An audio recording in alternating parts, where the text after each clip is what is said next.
Welcome. Better late than never into the library studio of the Yahowah blog. I'm your host, Craig Wynn. We are going to continue with our ongoing story of the last word picture as we have learned thus far that Dowd, who is the Messiah and the Son of God, he is our Savior. He is returning King. He's the person that was copied to create the myth of Jesus. He's the one we should be paying attention to. But as it would transpire, he had a very bad moment in his life. I think it was caused by having spent 48 years in the full brightness of responsibility to convey Yahweh's message to his people, a job that heretofore no one has been able to complete. And he started drinking too much wine, made some terrible mistakes, and God condemned him for it. Not condemning him to hell, not condemning him to death, but accusing him, holding him accountable, and saying that he had disappointed him tremendously. And Dowd, rather than trying to ascertain what he had done wrong, and then simply getting up and doing the right thing again, he doubled down on misery. And the 51st Psalm is testament to that. It is by far the worst of the 155 that we have in the Tanakh. It's horrible. He said unbelievably bad things after doing insanely bad things. Now, fortunately, we know that after I have finished reviewing this, my hope is that over the episodes today, tomorrow, that we complete the 51st so that we can rejoin in the story of Dowd with the 116th Mizmowr, because it is the glorious celebration of the realization that after the intervention by a surrogate mother and father, the Amma and her Baal husband, that Dowd came to his senses. He not only manned up and started to fly right, as they say, but he agreed with the importance of fulfilling the mission. And that's what prepared him to be the Passover lamb, to carry our guilt and his into Sheol on Matzah, to become our Savior. But we're a long way from that point. We're in the darkness of his lashing out at God after God properly assessed his behavior and told Dowd how disappointed he was in him. So as we progress, we have gone through only 3 statements of the 51st. It's only 19 statements long. It's just that each one is problematic. And in the fourth, we find that Dowd is now doubling down on Chata, which means to go away, to become misleading. And he's doing so by using the verbal root. And then Dowd would add a dose of raw, of evil ineptitude into the mix.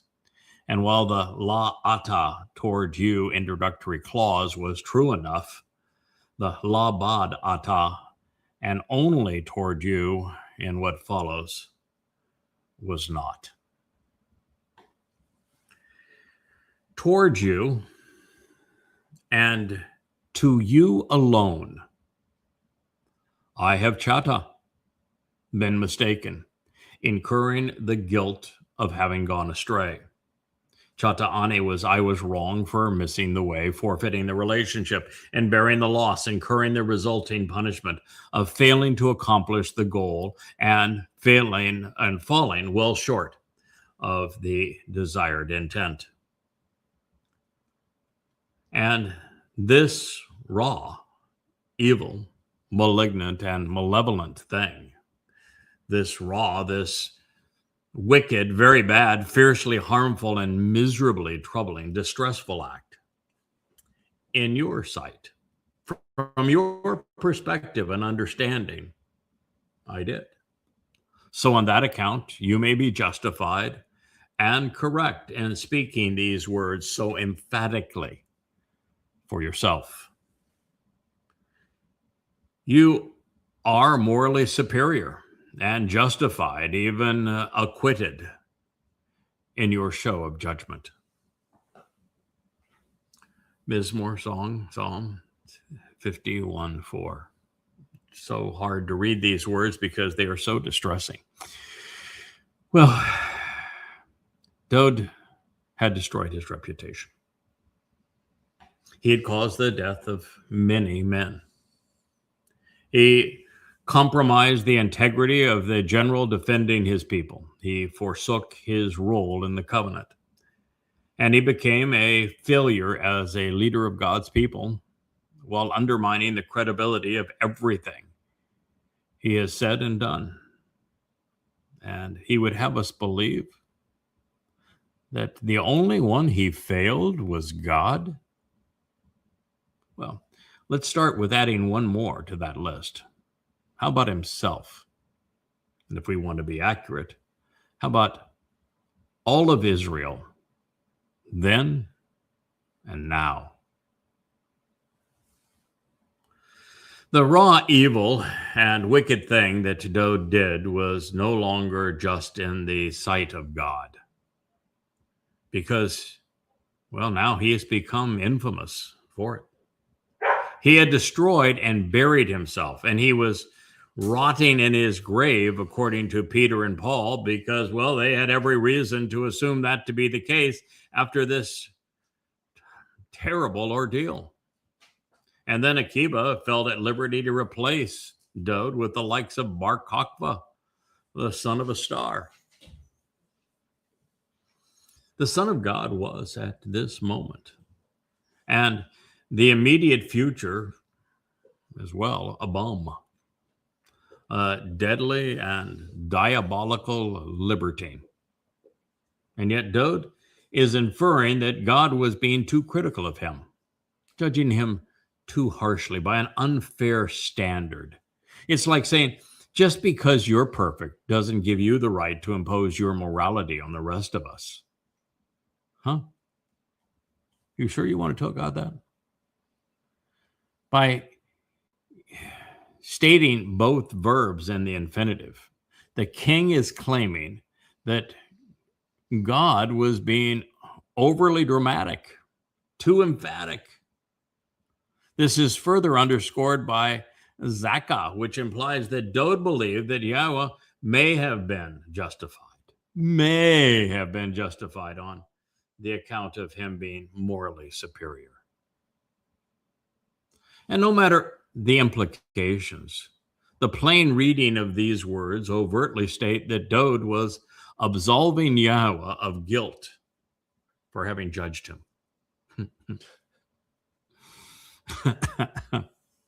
Well, that took some nerve, or at least another vat of wine, perhaps. Oh my. Playing the blame game, he would say, as a concession. In Ewon, the punitive consequences of perversity and corruption, in a distortion of what is right, and by bending and twisting what's proper and true, I suffered the effects of writhing and trembling, in tormenting anguish during birth. And so in Chata, error, wrongly, bearing the blame for going astray, my mother, she conceived me like an animal in heat. That's what it says. I'm not making this stuff up. Psalm 51:5, if you wish to find it, to check it. Pretty astonishing. He's now saying, you're blaming me, but it's not my fault. No, I was born this way. Yeah, as a concession, hen. So what if, since hypothetically and on the contrary, surely when in alone, in the punitive consequences of perversity and corruption, in a distortion of what's right, and by bending and twisting what's proper and true, ba'ewon, wickedly, and in iniquity, wrongfully, and libelously, I suffered the effects of writhing and trembling and tormenting anguish during birth. I was twisted up and distressed, shaken and suffering in labor. Oh my, we're going to blame lusting for another man's woman, lying and taking her, essentially raping her, getting her pregnant, and then trying to convince the man whose woman she was to become gluttonous along with him. And then after he wouldn't play along, sending a note with him saying that I want him set up to die. And then recognizing he was murdered for this. And you want to blame it on childbirth? You want to say that all of this is the fault of you being wrongfully and libelously born in anguish and in tumult because, well, you were twisted up and distressed, shaken, and suffered during labor? You know, it's one thing to say, I don't know my mom. You know, you took me when I was 8, and we don't have a single word from her. We don't know her name. She made no contribution whatsoever to Dowd's life. Okay, so I don't know my mom. That's a tough way to start in this world. But to say, and so in Chata, in error, wrongfully bearing the blame and for going astray, my mother, she conceived me like an animal in heat. Yakam Ani, she was all hot and bothered sexually. Really, you want to go there? Well, he did. Just when we thought it couldn't get any worse. Oh, it does. But now at least we know why Dowd grew up to see women. There's nothing more than sexual objects to be conquered. Like an obsessed ram in a rut. Not just in a rut, in rut. This confession, excuse me one second. My dog is biting her nails. This confession is as revealing, quite frankly, as it is deplorable. Its only advantage is that it affirms that I have correctly interpreted these lyrics and that my criticisms are needed and they're appropriate. The hot mess is the Messiah. And if I may quote Nathan when addressing Dowd, you are that man.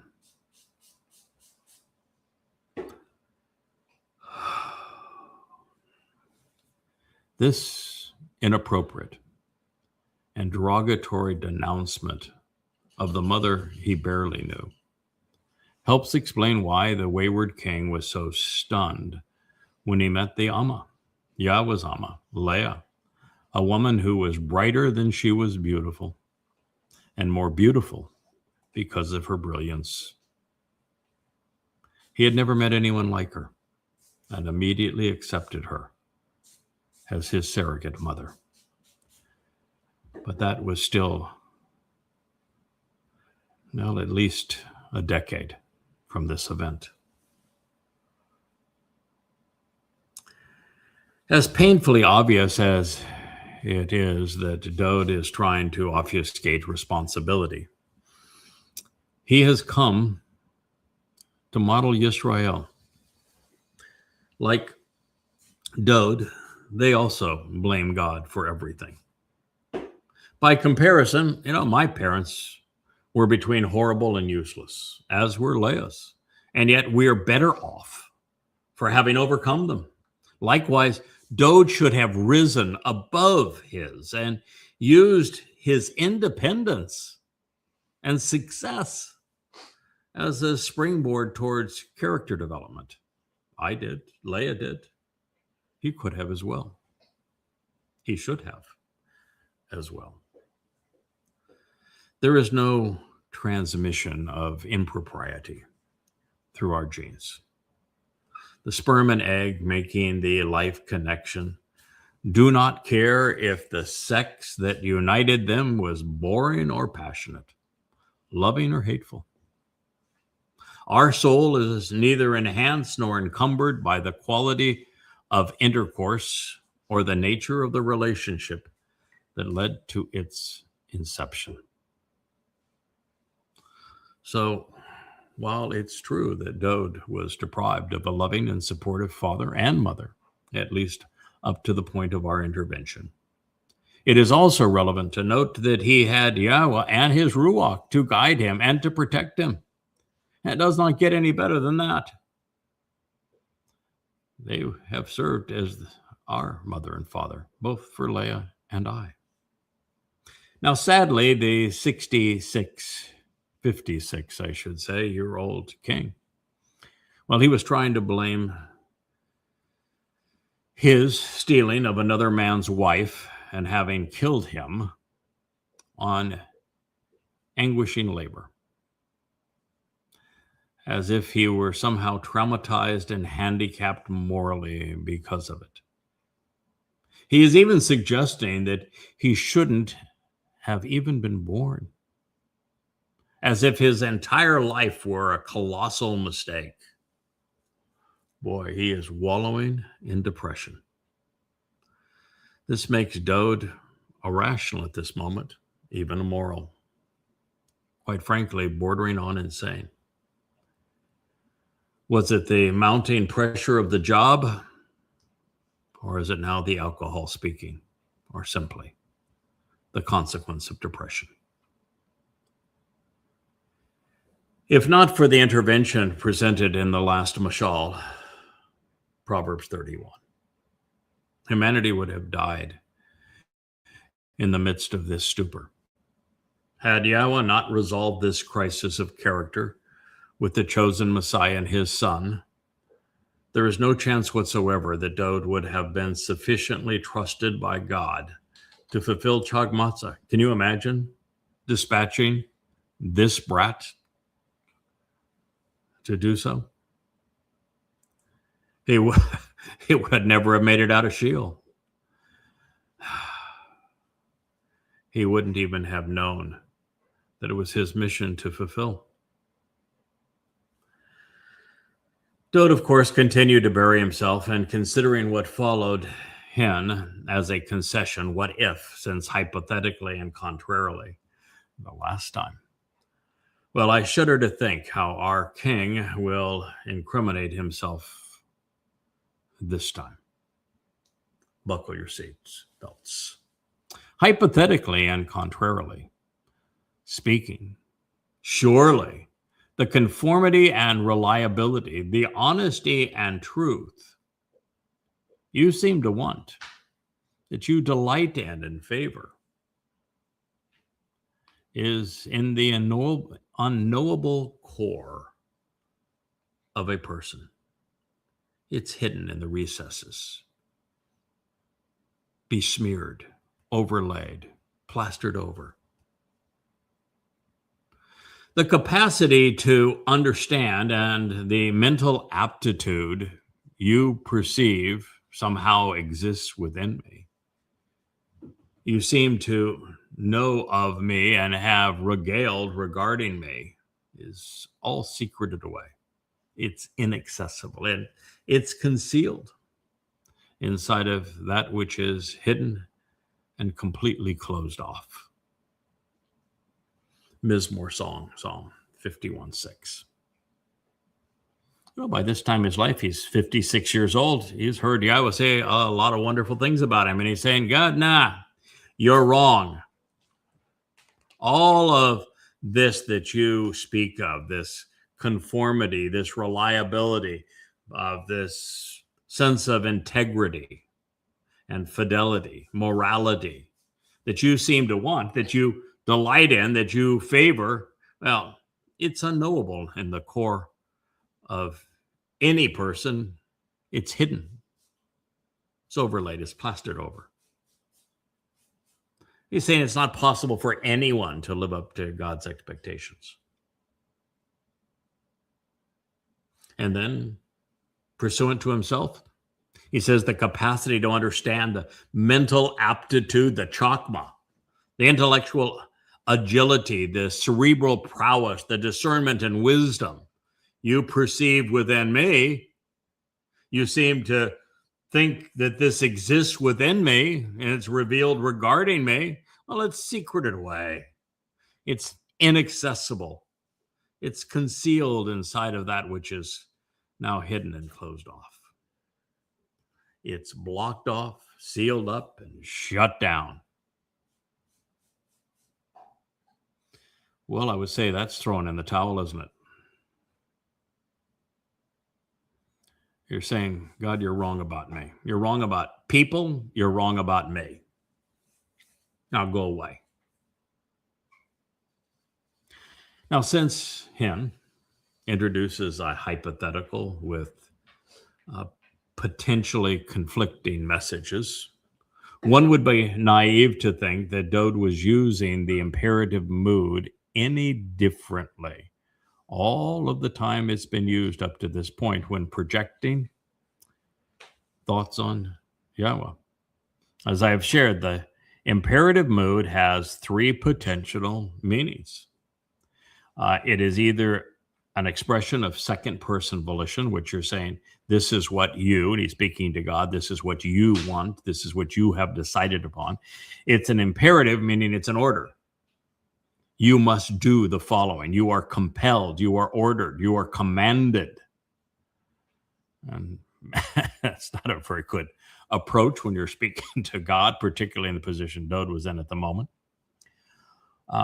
Or it's presented as hypothetical, as a mere possibility of something that is highly unlikely. And with the doubling up of Hen in two statements in a row, we're certainly have to consider the hypothetical aspect of the imperative mode. And so with the second inclusion of Hen in two consecutive statements, which are otherwise surrounded by the imperative mood, this is Dowd's way of making all of this a confounding mix of hypotheticals, of concessions, of commands, and of projecting one's desires on others. Now, in this case, Dowd is opting out. He is saying that Yahowah is either wrong about him or holding him to an unachievable standard. He is also mocking God, telling him that he's being unrealistic. He has told God that no one can live up to his expectations. Well, it could be the alcohol speaking or the consequence of depression. In his current state of mind, the king doesn't believe that it's even possible for him or anyone else to measure up to Yahowah's expectations. He is saying that even if he had the ability to conform to God's standard, to be as reliable as the Almighty requires, and to be as truthful as is necessary to garner the Almighty's favor, all of that is buried so deeply within him that it is undisclosed. It is unobtainable. It's sealed off. Unreachable, unknowable. Well, this is the Moshe meltdown of Bamidbar, Numbers 11, where he told Yahowah that the job was miserable and impossible. He'd prefer to die rather than endure certain failures surrounded by the malcontents of this day. Dowd did one worse than Moshe. Didn't think that was possible. But he did.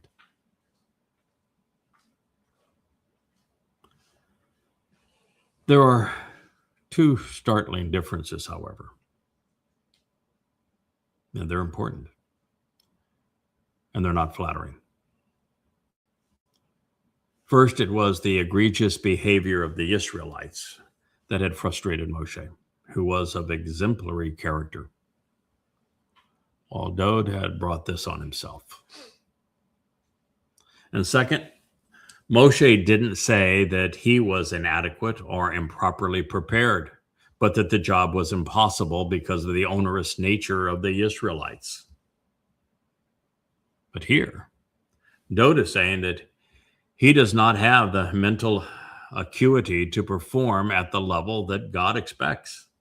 In his fallen state, he isn't near the man that Yahweh claimed him to be. If that man ever existed, according to Dowd, those attributes were now concealed and inaccessible. He had drunk them into oblivion.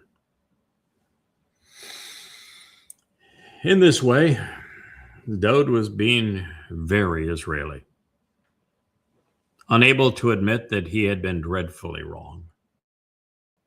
He said that God was wrong. Rather than acknowledging that Yahweh had been forthright, honorable, and truthful, he erased Yahweh's name from this Mizmowr and claimed God had been unreasonable. Yahweh's name doesn't appear anywhere in this text.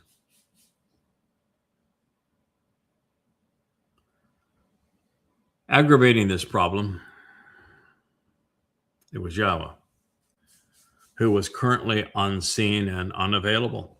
God became so disappointed by Dowd's failures to live up to his calling and to complete the job to which he had been given. He was now speaking through intermediaries, treating Dowd like the rest of Israel. And like every other Jew, Dowd felt so unworthy, he was having a pity party. Now, affirming this conclusion, the king wrote, "You have Chata. You have gone away from me, and you have been continually mistaken regarding me. You have incurred guilt for having been wrong about me. It's you who are lost, forfeiting the relationship with me, bearing the failure, including the resulting punishment of not being able to accomplish the goal with me, falling well short."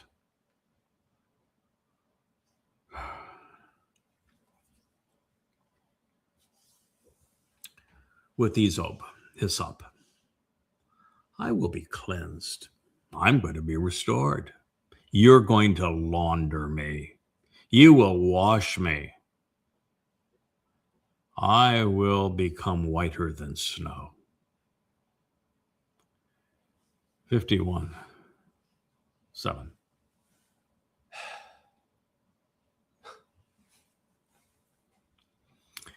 Either confused by wine or disoriented by crippling depression,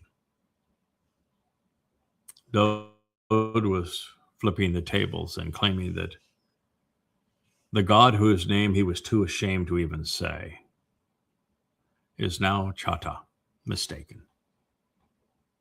And from Dowd's sex and alcohol-fused obsession, it's somehow God who Chata has gone astray.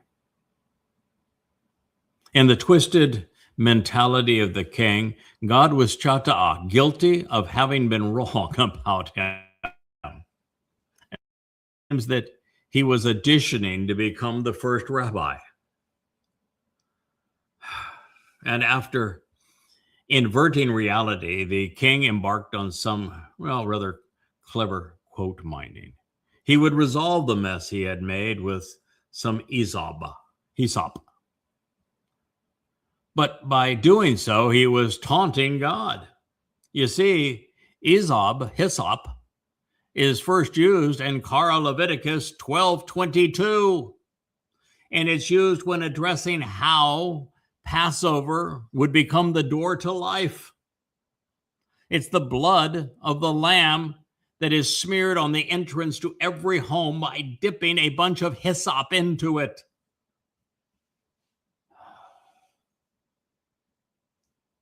Oh, that had to hurt. I mean, if it's one thing, it monumentally stupid to say, no, God, it's not me who's wrong, it's you who are wrong. You're wrong about me, you're wrong about everything.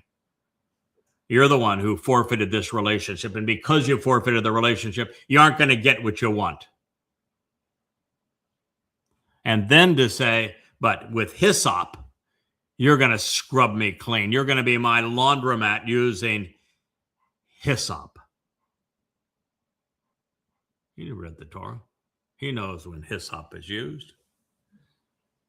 It's used to smear the blood of the Passover lamb on the doorway to life. No hyssop, no sign, no extended life. Oh.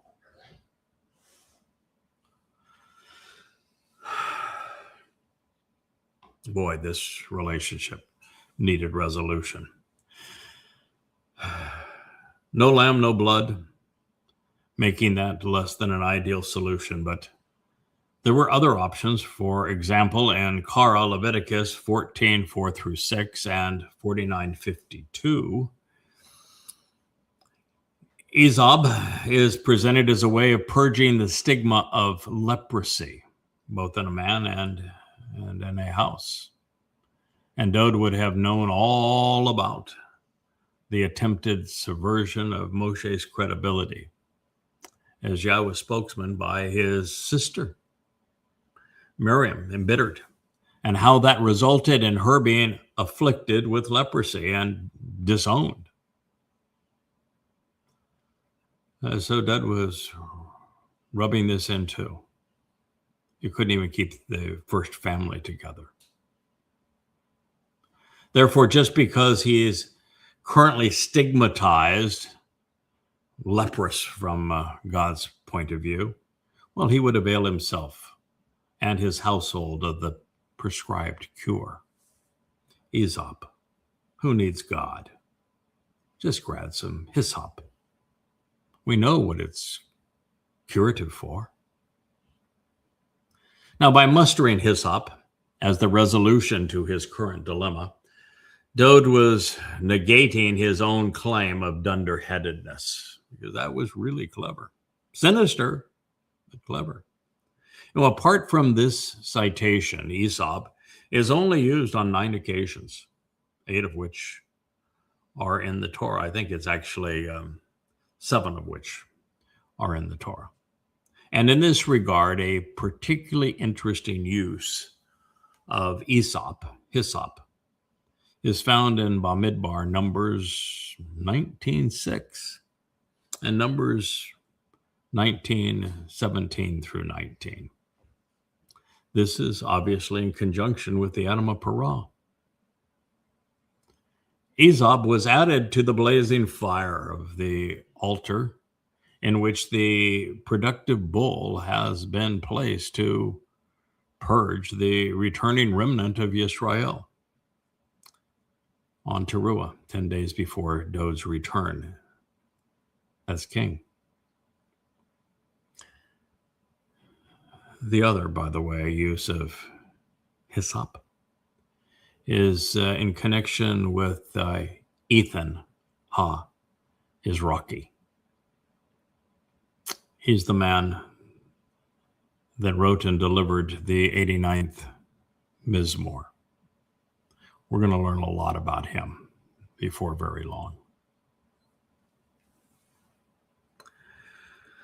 Should you be like me and wonder why Yahowah would advocate hyssop as a remedy for leprosy and then advocate it, associated, I should say it, with purging religious ailments?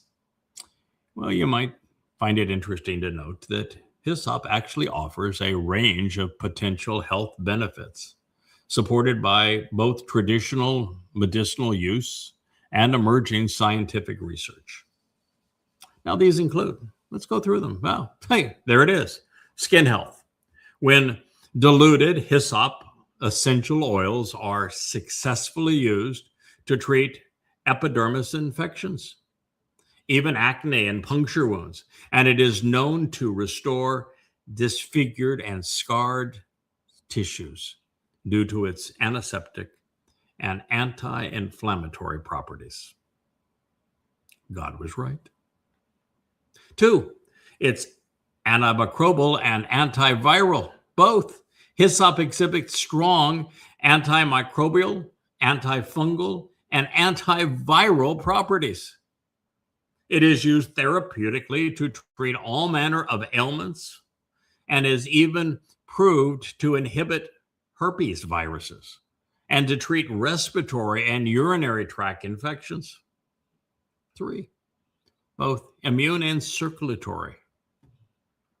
Hyssop boosts immune function by fighting pathogens and improving circulation. It is a proven remedy for arthritis, for gout, for inadequate blood flow. Number 4, respiratory support. The herb acts as an expectorant, helping to loosen mucus and relieve coughs, colds, bronchitis, and asthma symptoms. It restores airway constriction and relieves allergic reactions. Doing this more effectively than some corticosteroids. Cortisone and steroids don't perform as well. Boy. Dr. Yah. It also serves in the digestive tract. The oils extracted from the hyssop herb stimulate the production of digestive enzymes and bile, improving digestion, reducing gas, bloating, and cramping. It even serves to protect the stomach lining and therefore helps to prevent ulcers. 6, it's anti-inflammatory, and it's an antioxidant. Hyssop is rich in polyphenols and flavonoids, such that the herb combats oxidative stress. It reduces inflammation while lowering the risk of chronic diseases, including cancer. And 7, mental and emotional well-being. Hyssop's calming aroma is used in aromatherapy to reduce stress, to enhance mood, and to promote recovery from anxiety and depression. In addition, the prolific lavender flowers seem symbolic of Shamaim and indicative of the concluding colors of the rainbow as we move into the fall, Moedim. Well, that was quite a lesson. Our king was clearly brighter and better informed than he was letting on. It's also interesting that of the 20 occurrences of shelag, snow, in the Torah and prophets, we find 2 of them in the final mashal and in this related Mizmowr. The first presentation of shelag is in Shemoth, Exodus 4:6, when Moshe's hand was turned leprous as a sign, therefore white as snow. But the most revealing declaration regarding snow is found in Isaiah 1:18, which also combines scarlet and snow in the same manner of the last word picture. Now, scummy as he was at the moment, Dowd was convinced that Yahowah was going to clean him up one way or another. He knew that God had more writing on this than did the king. The whole human experience, the entire creation of the universe, life, his Towrah, his people. And he had an inkling as to how it was all going to play out, even in the midst of his egotistical temper tantrum. Oh, did I hear someone say egotistical temper tantrum? You listen to me. You pay attention to what I'm saying and hear me. Joyful and happy, even delighted and glad. The backbone and body, these bones that you have crushed, that you have pulverized, they now shriek, and they tremble, gill. They will shout and scream during another stage of life. 51:8. Well, there are times when Dowd correctly states that Yahowah listens to him, but this is not one of them. The king is stating that God is celebrating his plight, knowing that he and his people will have to fight for their very survival. Worse, Dowd is blaming Yahowah for crushing him. In actuality, it's the bull hinted at in the previous statement and mentioned at the conclusion of the Mizmowr, who is Daka, crushed, with only one bone left unbroken, which is not the case with the Passover lamb. And while this is all jumbled and twisted, there are some signs of lucidity in the midst of the toxicity. Well, this is wrong, even if partially true. Yahowah didn't want any of this to occur. And the last thing he wanted was to walk away from his son. But under the circumstances imposed by the king, under the auspices of free will, God had no alternative but to distance himself from this mess. You must want to hide. As an imperative, you have chosen to conceal your presence, your very face and appearance, because of my Chata retreat for having gone astray, with me bearing the blame and resulting guilt. So you must choose to wipe away and blot out, as a command, a hypothetical, or of volition. Decide one way or the other to wash off and clean my own, my punitive consequence of my perversions and corruptions for having bent and twisted the truth. Mizmowr, Psalm 51:9. Dowd would eventually come clean, both in the recognition that he had been horribly wrong and also in realizing that it was essential that he come to grips with his purpose and complete the job for which he had been chosen. And by doing so on Matzah, his guilt and ours would be removed. But now, at this moment, God is not obliged to remove his guilt, not his, not ours. In fact, he will not do so without our participation in the process. Dowd was not returning to his senses. He was not yet accepting responsibility to the extent that he could complete his calling. And therefore our guilt would remain, his still remained at this point. So as we have discussed, it's imperative that we understand the imperative. This mood normally serves to express volition in second person, conveying the will and intent of the one being addressed. It can also represent a command, as I have shared.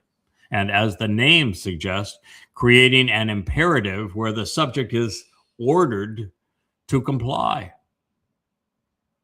There is also a time when it is used to sidestep reality, to convey a mere possibility, whether credible or not, but as a hypothetical.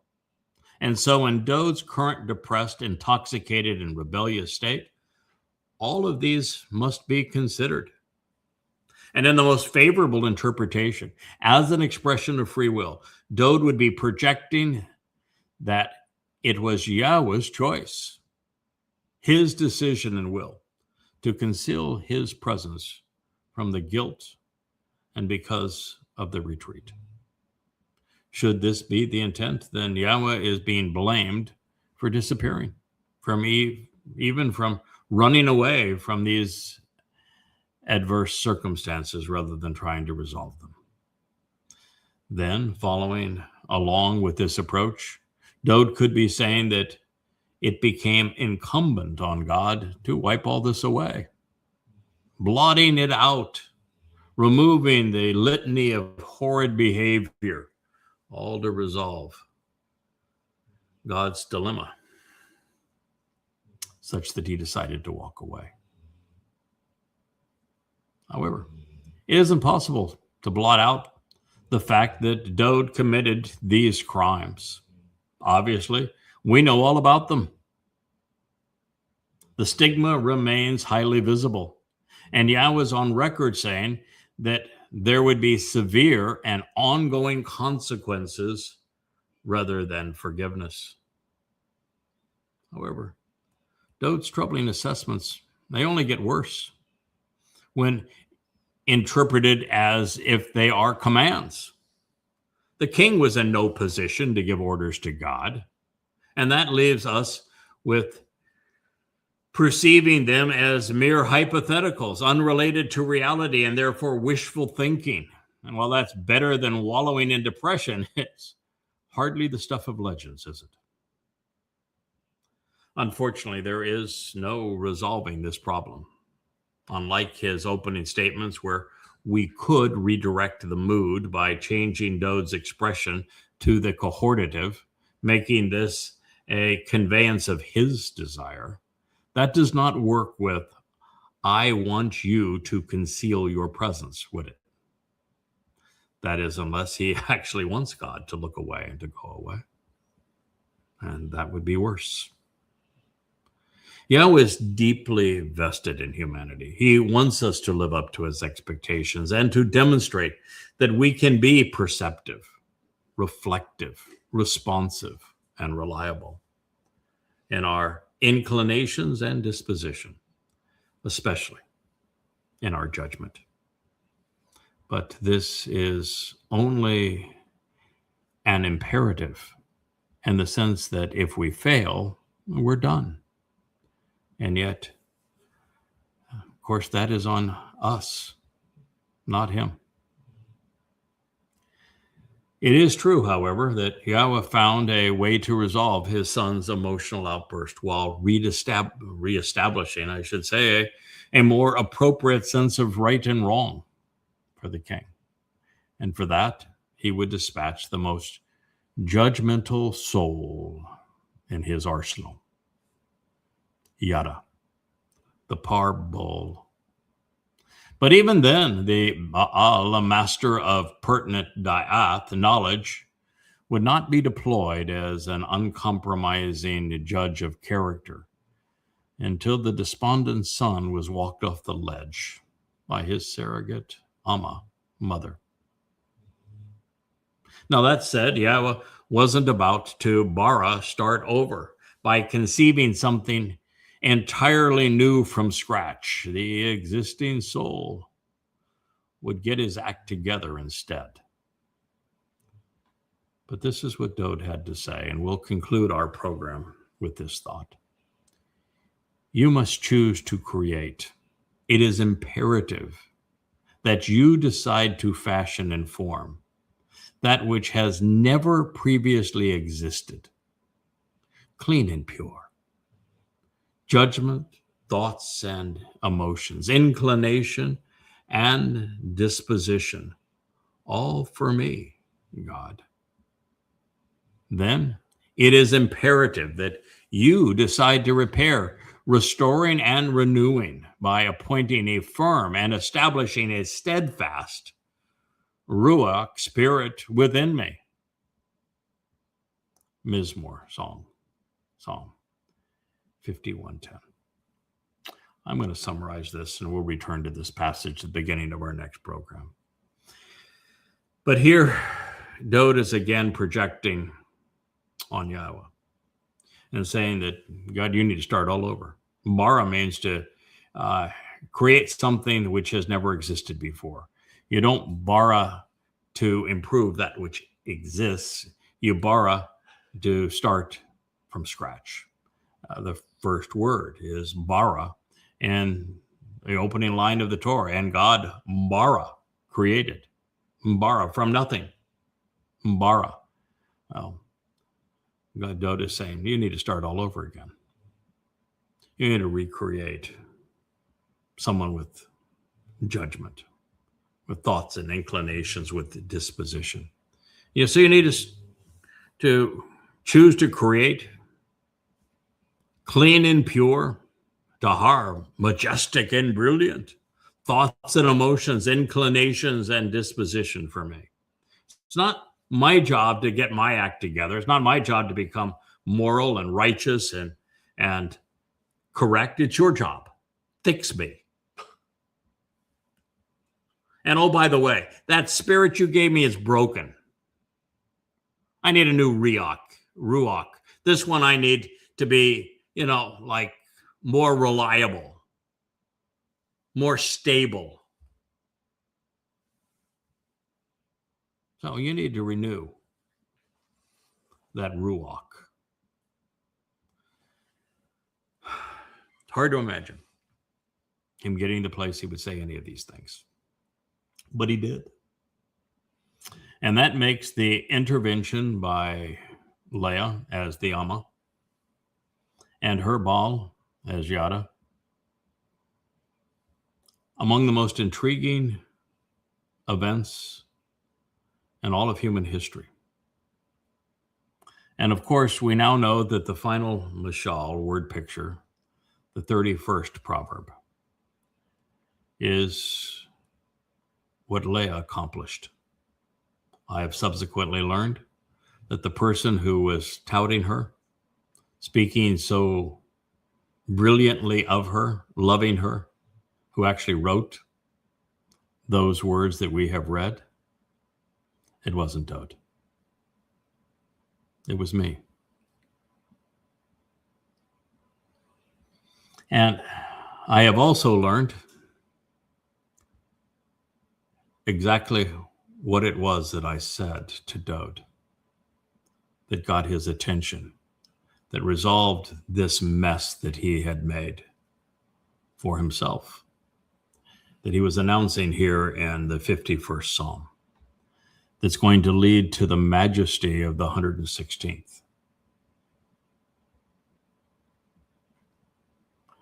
You see, I'm the co-author